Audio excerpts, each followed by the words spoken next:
Bonjour et bienvenue au podcast de Ça va maman où on parle de santé mentale parentale. Je m'appelle Jessica Brazo, je suis journaliste et mère de 3 enfants. Dans le duo de Ça va maman, je suis avec Laurie Zéphir qui est psychologue spécialisée en santé mentale maternelle, périnatalité et attachement parent-enfant. J'avais tellement hâte de redire cette phrase. Ça fait longtemps qu'on ne s'est pas parlé, ça faisait longtemps qu'on n'avait pas fait un épisode de podcast. Donc c'est le premier de retour de nos vacances estivales et on s'est laissé avec le dernier épisode avec un grand besoin de vacances, des grandes attentes aussi envers les vacances. Finalement, on s'est rendu compte que pendant les vacances, on avait très, très hâte de retourner travailler. Et c'est donc ce qui nous a inspiré cet épisode, avoir hâte de retourner travailler. C'est super parce que ça veut dire que tu aimes ton travail et c'est ce que tout le monde souhaite, je pense, être heureux dans son emploi. Mais ça vient aussi avec sa petite part de culpabilité parentale. Hein? Qu'est-ce que ça veut dire? Pourquoi on a hâte? Et ça nous a fait beaucoup penser à la période du congé de maternité et d'avoir hâte de retourner travailler. Puis là, on se dit, ben voyons, comment ça? Je l'aime, mon bébé, je veux rester avec lui en même temps, mais en même temps, j'ai le goût de me retrouver, j'ai le goût de retrouver le calme, j'ai le goût d'user de ma créativité différemment. Est-ce que c'est mal d'avoir le goût de tout ça? On va en parler dans cet épisode. Évidemment, ça revient un peu à la recherche d'équilibre, hein, parce que vous allez voir, on va parler de nos vacances. J'ai été avec les enfants beaucoup. Alors, est-ce que c'est ça que ça veut dire aussi quand on a hâte de retrouver le calme? C'est peut-être qu'il en manque un peu trop dans notre quotidien. Bref, on va aborder toutes ces choses aujourd'hui.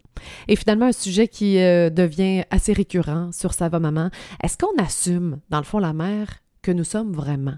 Est-ce qu'on va arrêter de se juger soi-même pour juste accepter qui on est? C'est la question qu'on se pose. Juste avant d'écouter cette conversation-là, on a une grande nouvelle qu'on a annoncée cette semaine sur nos réseaux sociaux. Un projet sur lequel Laurie et moi, on travaille depuis plusieurs mois. Et on est tellement excités et contentes de pouvoir vous en dire un peu plus. C'est-à-dire qu'on va sortir un centre de formation continue pour les professionnels sur la santé mentale parentale et la périnatalité. Ça s'appelle CVM Formation et on est tellement excités parce que on avait le goût, ça fait longtemps qu'on se dit, ben voyons comment on peut faire pour aider encore plus les parents.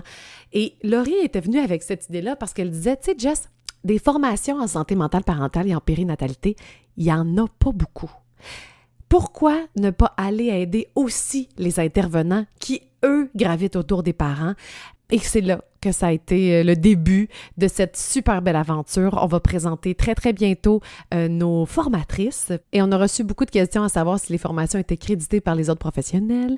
Et oui, la réponse c'est oui. Et juste vous dire, parce que je le sais qu'il y a beaucoup de professionnels qui gravitent autour des familles, qui nous écoutent, qui écoutent le podcast, j'entends vos commentaires, ça me touche toujours vraiment beaucoup. Alors, je veux dire que les formations, on les a pensées, les sujets des formations, on les a vraiment réfléchis en fonction de ce que vous, le public, nous dites, ce que vous avez besoin, ce qui manque peut-être comme formation en périnatalité, entre autres.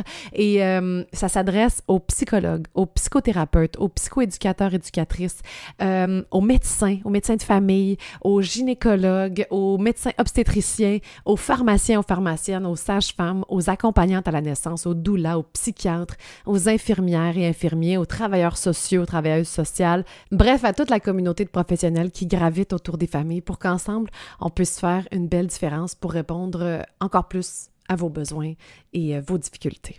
Alors voilà, j'ai vraiment très, très hâte de vous donner plus d'informations, mais vous pouvez déjà aller voir les réseaux sociaux de CVM Formation et vous pouvez aller sur notre site aussi, cvmformation.com, pour ajouter votre courriel si vous voulez être avisé en premier de qui seront les formatrices, quels seront les sujets et ça ouvre très bientôt à la fin du mois. Alors voilà. Sur ce, je vous laisse à cet épisode et j'ai très hâte d'avoir vos commentaires. J'aime toujours vous lire. Je vous le dis tout de suite, je parle vite. Je sais pas, ça doit être un sujet qui me passionne. Je parle vite. Bonne écoute.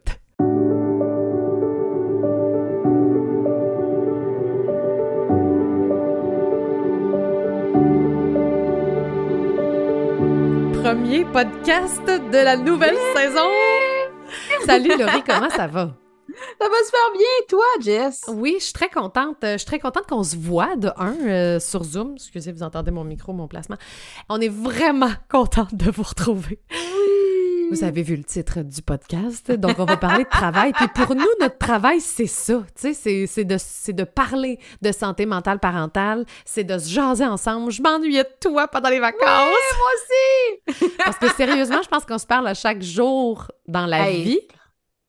Ben, clairement, à tous les jours, plusieurs fois par jour même. Puis pendant les vacances, on a on se parlait quand même, là, les gens, ne vous inquiétez pas. Mais beaucoup moins, par contre, parce que là, on était, bon, les vacances, tout ça. Puis ça faisait vraiment bizarre. Tu sais, des fois, je faisais juste t'écrire ou toi, tu m'écrivais. Ça fait longtemps, j'ai de tes nouvelles. Comment tu vas? Oui, puis en même temps, tu sais, on avait, c'est ça, toujours ça à go. Fait qu'on n'avait pas le temps de s'écrire non plus. Puis pas de parler de ce qu'on aime parler aussi tout le temps. D'approfondir. On avait beaucoup de catching up à faire en revenant. Vraiment.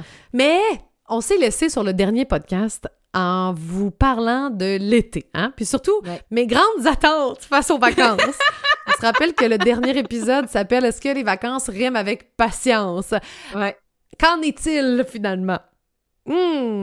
Je ne sais pas si les gens qui ont écouté notre balado le dernier se sont dit, bon, écoute, effectivement, peut-être que j'avais des trop autres attentes, mais moi, je me suis promenée, tu sais, j'ai été à la ronde, j'ai été, tu sais, dans les parcs, tu sais, dans un chalet, puis tout ça. Puis des parents qui ont perdu patience, j'en ai vu, y compris moi, tu sais, je veux dire, quand je me réveillais le matin, là. Fait que il faut justement, tu sais, il y a de quoi dans le fait de normaliser le fait qu'effectivement, vacances n'est pas toujours synonyme de patience, mais il y a quand même d'autres choses, de mon point de vue. En tout cas, j'ai quand même vu plus de rires, on a vu plus de gens, il y a quand même plus de repos aussi. J'ai jamais fait autant de sièges, je pense que ça me manquait. Fait qu'il y a tout cet aspect-là aussi que j'ai été chercher, mais non, on n'était pas des parents parfaits, puis les gens que j'ai vus non plus. Puis à la limite, on en riait, tu sais, justement, quand on fait des vacances, puis tout ça, puis qu'on parle de tout ça, de pouvoir en rire ensemble, ben on se sent moins seul. Oui, puis se sentir comprise juste avec un regard. Tu vois le parent qui est en train de péter une petite coche là-bas, puis que tu dis... Courage. Je te comprends, c'est correct. I feel you. Moi, là, j'avais beaucoup d'attentes. Puis je pense que je vous l'avais dit au dernier podcast que j'avais retiré mes enfants plus tôt, tu sais, avant de partir en vacances. Je les avais retirés de la garderie puis du service de garde, du camp de jour en tout cas, pour pas qu'ils soient malades. Je voulais qu'on ait des belles vacances. L'année passée, on avait eu la gastro puis tout ça. Cette année, après une semaine, la COVID. Ta-ta-tam! Vous dire, je l'ai jamais pognée depuis le début de la pandémie. 2 ans et demi pour que la COVID arrive après une semaine de vacances. Puis on s'entend, j'étais toute seule avec les enfants. On a fait plein d'activités, on a vu du monde, c'était le fun. Mais c'est pas par eux autres, puis c'est pas par moi non plus que c'est arrivé, c'est par mon chum, probablement au travail, probablement à la comme début de la 2e semaine.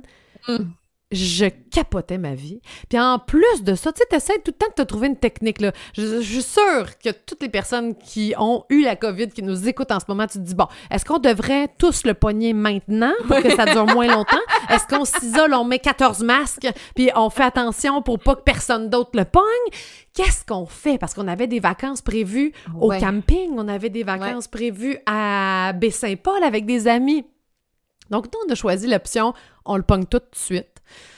On a essayé, mais ça n'a pas fonctionné. Mes enfants, mon garçon, un en particulier, a viré positif comme 1 semaine et demie plus tard. Nous, on avait tout fini notre 10 jours. Tu sais, te dire comment ça a chamboulé les vacances, ça a annulé plein d'affaires. Ah, j'étais fâchée. J'étais vraiment déçue, fâchée. Ben oui! Et cette période, moi, j'avais pas connu ça, hein, l'espèce d'isolement pendant 10 jours avec ta famille, où il faut vraiment que tu prennes sur toi pour, tu sais, la gestion familiale, les enfants qui étaient excités, qui pouvaient pas non plus aller jouer au parc, ils pouvaient pas dépenser leur énergie nulle part. Isolés, là, ouais. Et eux allaient très, très bien. Très bien. 0 symptômes. Donc, ça a été difficile, puis je me suis rappelé, c'est drôle à quel point, qu'est-ce que ça m'a fait penser? Ça m'a fait penser à quand tu as un nouveau-né, OK? Puis t'es, bien surtout avec les jumeaux, j'étais à la maison, puis tu sais, les premières semaines, là, où tu peux rien faire parce que tu veux juste rattraper du sommeil, tu veux juste... fait que t'es juste dans le salon. Tu veux pas que ton bébé tombe malade, exact. tu sais, Puis Puis t'apprivoises cette nouvelle vie-là. Donc, tu sais, t'es pas habitué, là, tu vas pas au resto. Ben, il y en a peut-être qui le font, puis tant mieux. Puis je parle de mon expérience à moi, j'allais pas, les 4 premières semaines, je te dirais, là, j'allais pas au resto avec mon bébé. Je me sentais pas encore à l'aise, tu sais, dans mon rôle, c'est ça. Et je me suis sentie comme ça, tu sais, quand t'es dans le salon avec ton bébé sur toi, puis tu fais juste écouter de la télé pendant, tu sais même plus il est quelle heure de la journée ou de la nuit. Cette période-là où il y a rien. Il y a juste rien. Il est rempli de plein de choses, mais il y a comme rien. Ça m'a fait penser à cette période-là, c'est bizarre. Hein?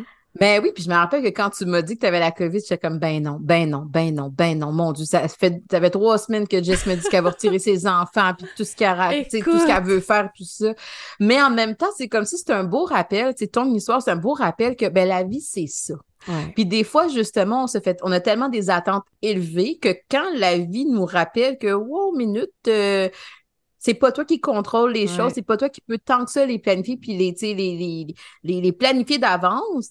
Ben, à un certain moment donné, justement, il faut que je revienne puis que je me connecte à, OK, ben là, en ce moment, on vit ça, il faut qu'on s'ajuste à ça maintenant, puis on verra. Mais je pense que, tu sais, mettons, je reprends qu'est-ce que tu disais, c'est sûr que dans notre société à nous, est-ce que les vacances, là, c'est précieux, là. Tu sais, on a 2 semaines maintenant, c'est précis, fait que c'est padé, puis on a mis beaucoup d'espoir, puis on a mis beaucoup d'attentes. Fait que c'est sûr que ça nous fait encore plus mal. Mais si on avait, je sais pas, moi, toi et moi, demain matin, on est multimillionnaire. Honnêtement, là, même si pendant mon 2 semaines, finalement, j'ai supposé d'aller en chalet puis que j'y vais pas parce qu'on est malade. Mais non, multimillionnaire, tu vas pas dans un chalet, là. Tu vas à Bora Bora. Un chalet de luxe, voyons. Sur l'eau. Ben, c'est ça. Mais on s'entend qu'à un certain moment donné, ben, il y a le stress un peu de moins de dire, ben, au pire, on reprendra des vacances. Là, on met beaucoup toutes nos énergies, toutes nos ressources sur nos semaines de vacances. Fait qu'on veut vraiment que ça se passe d'une façon très planifiée, mais c'est pas comme ça. Fait qu'il faut qu'on se comme toi, tu disais, par exemple, OK, ben, on essaie de tout l'attraper. Ben non, un de mes garçons l'attrape 1 semaine plus tard. Mais peut-être que justement, dans ce fameux vide-là que tu parlais, ben, peut-être qu'on s'est vraiment beaucoup reposé puis on a réalisé qu'on avait besoin de ça. Ou au contraire, peut-être qu'on est juste vraiment fâché parce que, regarde, c'était le melting pot de genre d'énergie pour tout le monde, puis on avait juste le goût de sortir, puis on pouvait pas, fait que c'est frustrant. Ça fait aussi partie de la vie. Mais c'est spécial parce que, en rétrospective, quand je regarde, pour être vraiment honnête, pendant ces jours-là, là, j'étais pas contente. Je peux pas dire que j'ai apprécié faire des... Parce qu'on a fait des activités, j'ai joué à la ferme de Foin-Foin. Je ne peux te dire combien de fois j'ai joué. C'est un jeu de bataille avec les enfants, là, des cartes puis tout ça. J'ai joué vraiment beaucoup. Fait que eux, là, ils ont été remplis de leurs parents, là. On a joué avec eux autres, puis... En rétrospective, je trouve ça beau, qu'est-ce qu'on a réussi à faire. On a réussi à avoir du fun malgré tout. Est-ce que j'étais bien? Est-ce que je suis en train de vous dire que j'étais vraiment contente à la seconde même où ça se passait? Non. Mais il y avait quand même une partie... Déçue. Exactement. Fait que je portais tout ça. Je portais la déception, la colère, toutes ces émotions-là, mais en même temps que j'étais capable de rire avec mes enfants. Puis je sais que pour eux, ça a dû être donc bien le fun. Tu sais, ils ont eu leurs parents, leurs 2 parents, juste à eux pendant plus que 10 jours. Beaucoup plus que 10 jours. Ça a été genre 3 semaines, là, tu sais. Mais c'est sûr, c'est comme, c'est très, je sais pas comment le dire, ambivalent. Beaucoup d'ambivalence. Oui, exactement. Beaucoup. Puis, il faut quand même souligner que dans ton cas, à toi, c'était pas choisi, hein. C'était imposé. Les mesures sanitaires sont encore là. C'est un rappel. Même des fois, ça nous ramène à il y a 2 ans, à quel point qu'on était frustrés des fois de se sentir pris. Donc, c'est tout ça. Puis, je pense que les parents, tu sais, on parlait de vacances et tout ça, mais des fois, les vacances, c'est d'admettre que c'est tout ça aussi. C'est pas vacances qui est synonyme de positif, de joie puis d'excitation. Des fois, c'est ça. Mais des fois, à la fin des vacances, on est un peu ambivalent sur ça, c'était vraiment le fun, mais ça, j'ai vraiment pas aimé ça. Puis c'est ça, des vacances. Ça, je ferme mon Instagram, par exemple, parce que tout le monde était ailleurs, là. Tu sais, comme les vacances, on le disait dans le dernier podcast. Aux îles Bora Bora. Partout. Moi, tout le monde a été aux îles de la Madeleine. Moi, j'ai jamais été, là. Tout le monde a été aux îles de la... Là, je dis tout le monde, évidemment, que j'exagère. Tout mais là, je fil, regarde Instagram. C'est comme, wow, c'est donc bien beau, je veux y aller, c'est donc bien fun. Puis, je vous dis, j'ai eu des belles vacances quand même, mais c'est comme si, justement, il y a cet effet-là de regarder qu'est-ce que l'autre fait, qu'est-ce que l'autre a. Puis là, on est un peu dans l'envie, hein. Je veux qu'est-ce que toi, tu as, puis je réalise que je peux pas l'avoir. Fait que là, ça nous confronte encore plus à ces émotions-là qui amènent toute l'ambivalence. Oui, et qui amène à notre sujet du jour, finalement, de... j'avais vraiment hâte de recommencer à travailler. Tu sais, je veux dire, j'étais très, très, très fatiguée avant de finir, là, avant d'aller en vacances. Je peux pas dire que j'en ai comme... Je sais pas. Je sais pas à quoi je m'attendais, finalement, pendant les vacances. Je m'attendais à ce que ce soit grandiose puis que je sois remplie de plein de choses. Là, je suis reposée. C'est ça, je peux te dire ça. Je suis remplie de famille, mais j'avais très, très hâte que tout le monde commence l'école, commence la garderie. Tu sais, j'avais pas... Ça fait longtemps que j'avais pas eu ma bulle à moi, toute seule, dans mon bureau. Ce matin, là, j'avais une petite routine, tu sais, avant de partir en vacances. J'essaie d'aller marcher les matins. Je vais porter ma fille à l'école. Mon chum s'occupe d'aller porter les garçons. Je m'en vais marcher avec un podcast. Pendant une petite demi-heure, je reviens, j'étais à mon bureau. J'avais beaucoup de moments à moi. Pas des moments, je me fais du bien, je lis un livre. Tu sais, pas ces moments-là que j'espérais retrouver en vacances, mais que je n'ai pas eu parce que j'étais bien entourée. Mais j'avais quand même juste ma tête. Hein? Je pense à mes affaires, je suis dans ma tête, je n'ai que moi à penser à cette seconde-là. J'avais pas ça, ça faisait longtemps que j'avais hâte de retrouver ça. Oui, puis je pense que c'est normal d'avoir envie de se retrouver. Puis effectivement, qu'on fait un peu ce sacrifice-là de se dire, écoute, pendant 2, 3, 4 semaines, des fois, certains profs, c'est tout l'été qui sont avec, certains profs, ou dépendamment de la profession, des fois, les enfants sont là tout l'été. Et là, on revient à la routine. Puis là, c'est comme, oh mon Dieu, ça me fait du bien de pouvoir respecter mon rythme, de pouvoir choisir les choses sans avoir à faire de compromis, avoir du silence, de pouvoir justement vivre la créativité, hein, de pouvoir être un peu dans nos réflexions, que des fois, on a l'impression que les autres sont dans nos réflexions parce qu'on entend juste du bruit puis des cris. Puis c'est là justement que moi, des fois, je vais entendre des parents dire « Hey, mon Dieu, j'avais tellement hâte de travailler », puis c'est comme s'ils se sentent un peu mal de dire ça. Mais il faut quand même, tu sais, encore une fois, garder la notion d'équilibre. Hein. Est-ce que là, après 2 semaines complètes, 3 semaines complètes avec les enfants, peut-être effectivement qu'il y a eu un déséquilibre à ce niveau-là. C'est que pendant 2, 3 semaines ou un mois, j'ai eu aucun moment pour moi. Ça a vraiment été très difficile. Ça a été la charge physique aussi. Hein? On s'en va au parc, on va à la plage, on va au zoo, on va... Hein? Fait qu'il y a tout ça qui est là. Puis quand on vient à une routine qui est un peu plus structurante, ben là, justement, on arrive à voir aussi les bienfaits de ça. Puis là, on arrive à trouver un équilibre un peu plus dans la conciliation travail-famille, comme on dit. Puis je pense qu'il faut aussi souligner le fait que quand on est au travail, des fois, il y a cette belle valorisation-là qu'on a beaucoup plus au travail, qu'on a moins dans la parentalité. Dans la parentalité, ça n'arrête jamais. Puis même que des fois, même quand on essaie d'être le meilleur géo, puis le meilleur psychoéducateur, puis tu sais, comme tout va bien, mon Dieu, avec les enfants, le résultat n'est pas équivalent à ce qu'on a mis comme effort. Puis quand on arrive au travail, des fois, c'est satisfaisant de pouvoir dire, et j'ai mis 8 éléments sur ma liste de to-do, puis tout est terminé.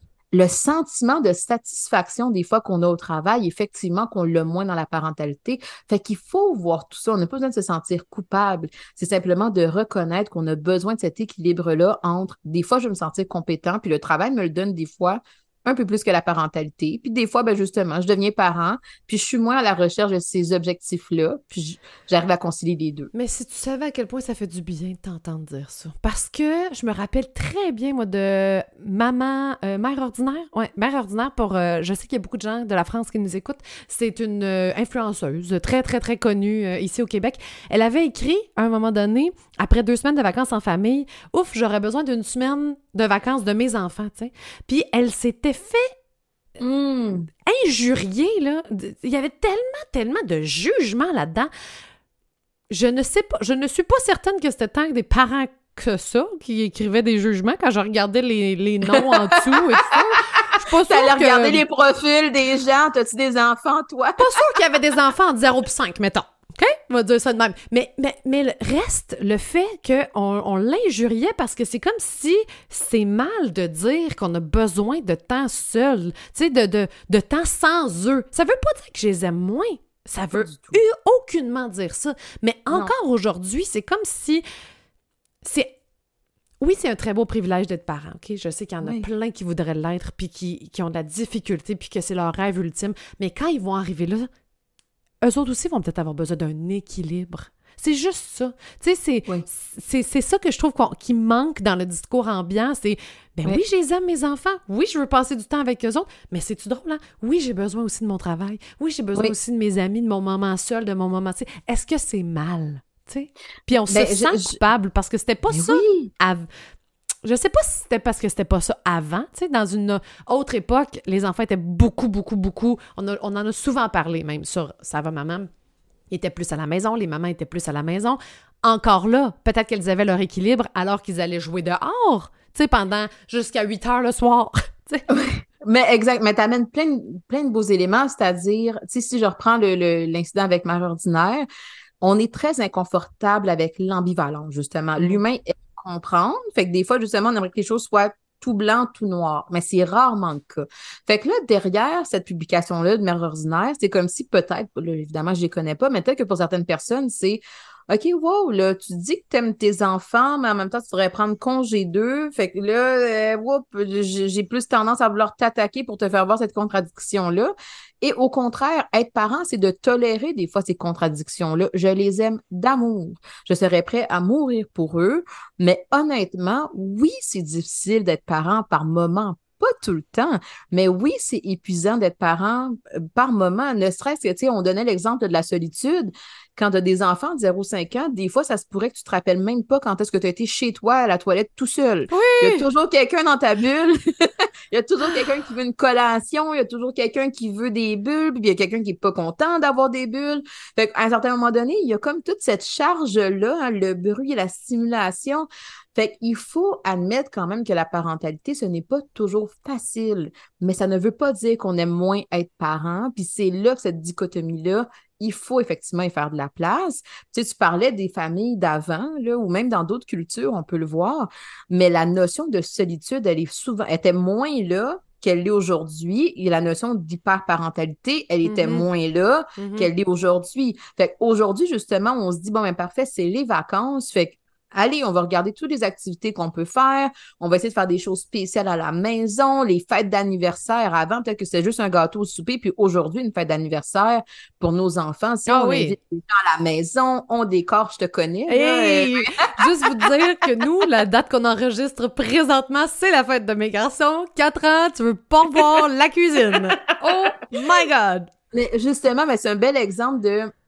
Quand, par exemple, il y a des fêtes pendant l'été, ça aussi, ça contribue justement à la charge de plus. Je me rappelle qu'à notre dernier balado, tu parlais du camping.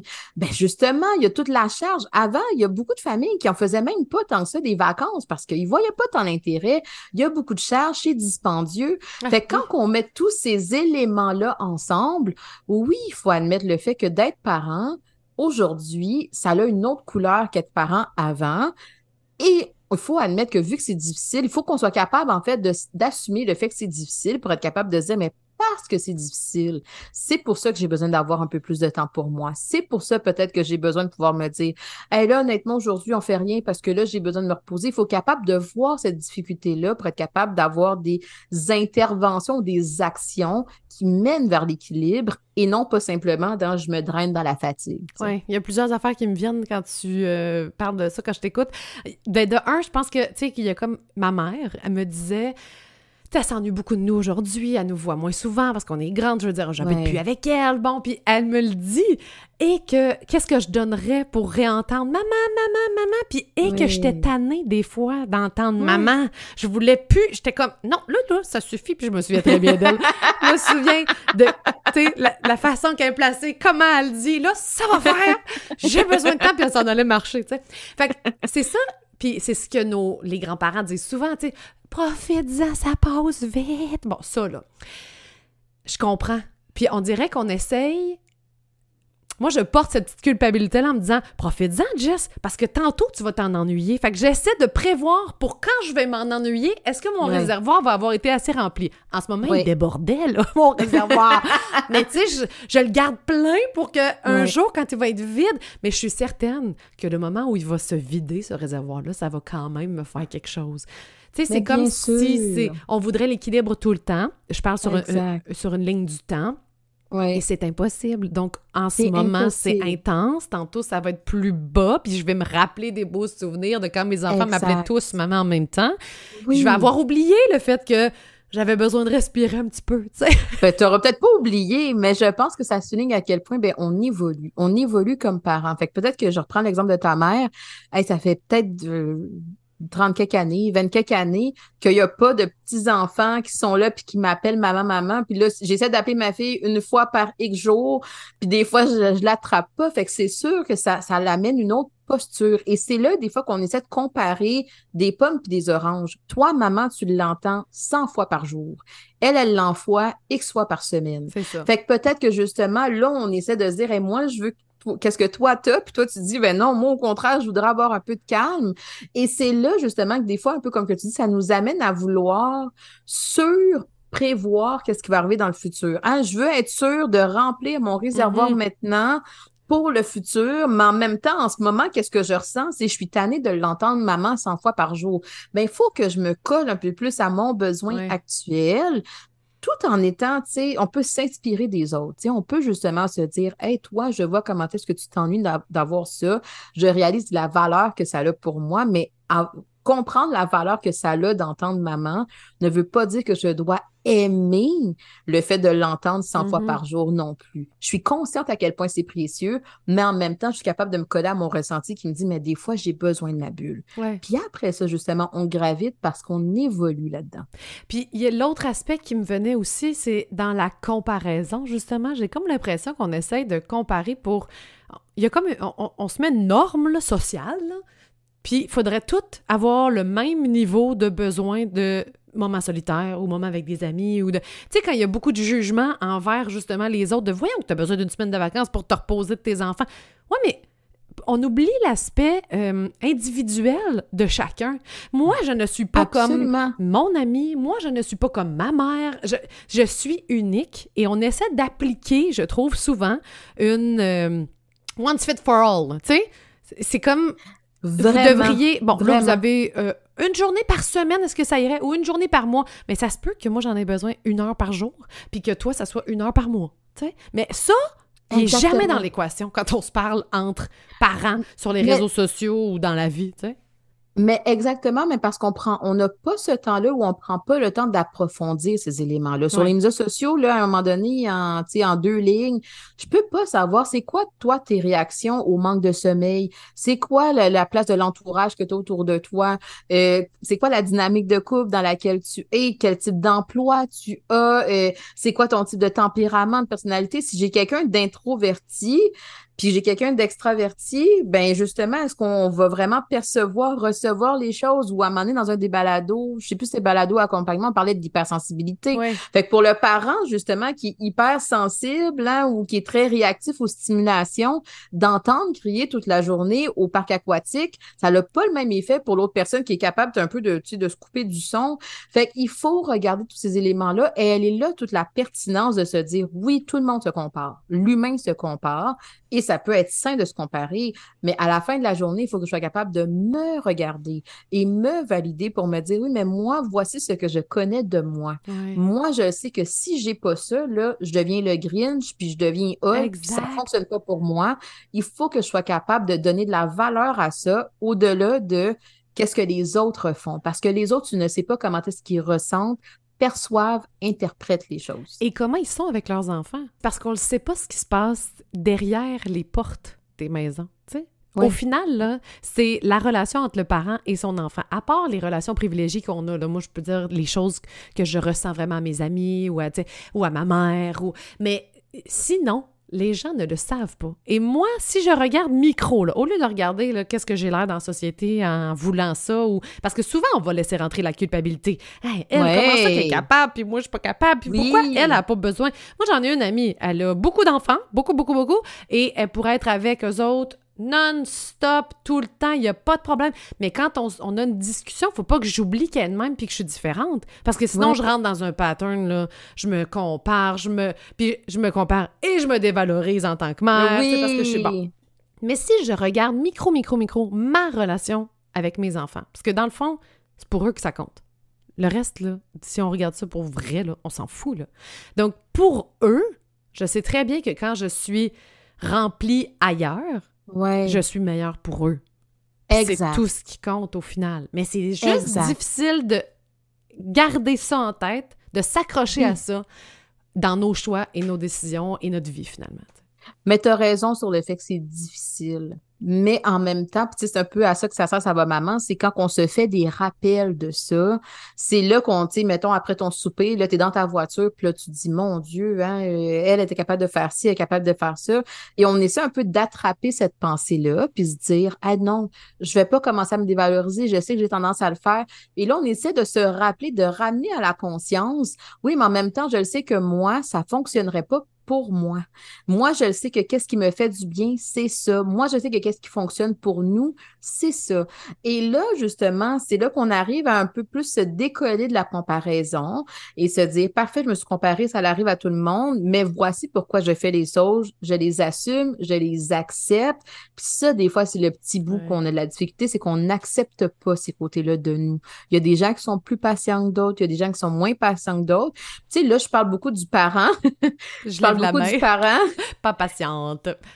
Mais je parle du parent, mais c'est là aussi qu'il faut que je me pose la question, mais qui est mon enfant? Comme tu disais tantôt, il faut que je regarde qu'est-ce qui se passe dans la relation avec mon enfant. Si moi, je fais juste me regarder moi dans mes besoins et dans mes limites, mais que je regarde jamais ses besoins et ses limites à lui, ben effectivement qu'il y a un déséquilibre là. Mais si je réalise que quand je me fais un peu de place à moi, quand j'arrive à être plus authentique avec ce qui colle à mon essence et que j'essaie de concilier ça avec ses besoins et ses limites, son essence à lui ou à elle, wow, là, on a quelque chose qui est beaucoup plus équilibré pour nous tous. Mais l'équilibre, il est fragile. Ça change, les choses évoluent, comme que je disais tantôt. Fait qu'il faut essayer d'avoir ces discussions-là avec nous-mêmes, hein, accéder à notre discours interne pour être capable de se dire, OK, est-ce que maintenant, ça fait encore du sens pour moi? Des fois, justement, écoute, je suis partie là, une fin de semaine avec mes amis de filles. Peut-être que j'ai pas besoin pour un autre mois de comme repartir parce qu'au contraire, ça m'a fait du bien, ça m'a rempli. Fait que même si tu me forcerais à partir une semaine après, j'aurais pas le goût parce que ça fitterait pas avec mon besoin. Il faut qu'on soit capable de se dire que nous aussi, on change, nos enfants changent, la famille change, mais permettons-nous d'avoir cette discussion-là ensemble et envers nous-mêmes de qu'est-ce qui fit pour nous en ce moment. Oui, puis soyons douces aussi avec la réponse ou le changement. Moi, je sais que ça va être un travail de toute une vie, là.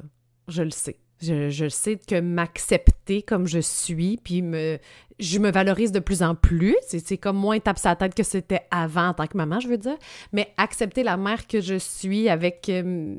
c'est ça, avec la mère que je pensais que j'allais être ou celle idéalisée ou tout ça. Je pense que ça va être... C'est pas pour rien là, que de mon bord, j'ai lancé Ça va maman. Là. Il fallait qu'il y ait une petite mission intérieure, là, tu comprends? Fait que je pense que c'est un travail à long terme. Fait que c'est juste à chaque fois de se faire un petit rappel. Fait que si vous aviez le goût de retourner travailler, vous aviez hâte parce que ça vient chercher d'autres facettes de votre personnalité, que t'as pas que tu mets pas en action nécessairement à la maison avec... Est-ce que c'est mal? Non. Non. C'est pas mal. C'est correct. Exact. Tout à fait. Tout est dans l'équilibre. Ouais. On les laisse pas tomber pour autant, là. On les aime pas moins pour autant.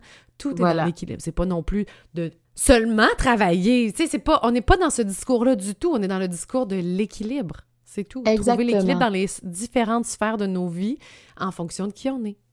Mais je pense que justement, tu sais, s'il y a quelque chose à retenir peut-être de l'épisode d'aujourd'hui, c'est posez-vous ces questions-là. Si je réalise à quel point j'avais tellement envie de retourner travailler, mais qu'est-ce qui m'attire vers le travail? Est-ce que c'est parce que justement, il y a tellement une grosse charge avec la famille, on a parlé de charge mentale, là, par exemple, dans le passé, que quand j'arrive au travail, puis d'avoir une équipe qui me soutient, puis de sentir qu'il y a une collaboration qui est là, c'est ce qui fait en sorte que j'ai goût d'y retourner. Est-ce que c'est parce qu'il y a tellement beaucoup de bruit à la maison que quand je suis au travail dans mon bureau tout seul, ça me fait du bien? Mais quand j'arrive à cibler ces éléments-là, peut-être que ça peut me guider sur, ben j'ai besoin de travailler quoi à la maison? Ouais. Peut-être qu'effectivement qu'on va faire des coins calmes ou qu'on va dire, regarde, là, quand vous avez le goût de crier puis tout ça, là, allez au sous-sol, allez dans la cour, allez chez les amis, chez les parents des autres. Mais moi, j'ai besoin d'avoir un peu plus de calme que ça. Ou peut-être que je réalise, OK, le sentiment de satisfaction à la maison, je le ressens pas autant qu'au travail.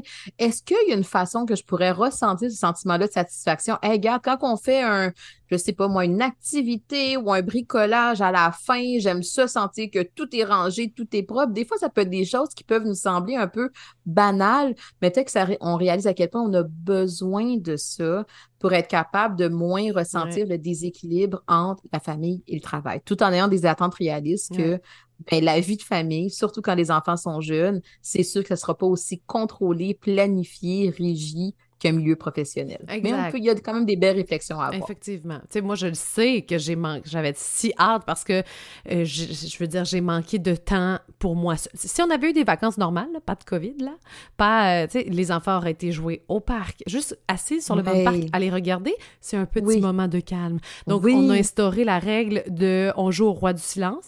On a fait beaucoup ça aussi pendant la COVID. Les enfants voient ça encore comme un jeu. C'était pas tant de règles, mais c'était plus comme au souper. « Hey, ça vous tente-tu de jouer à ça? » « Oui! Yes! » Ouais! Puis on a ajouté même la reine du silence, elle chuchote. Faut chuchoter. Tout le monde chuchote. Le premier qui chuchote pas perd.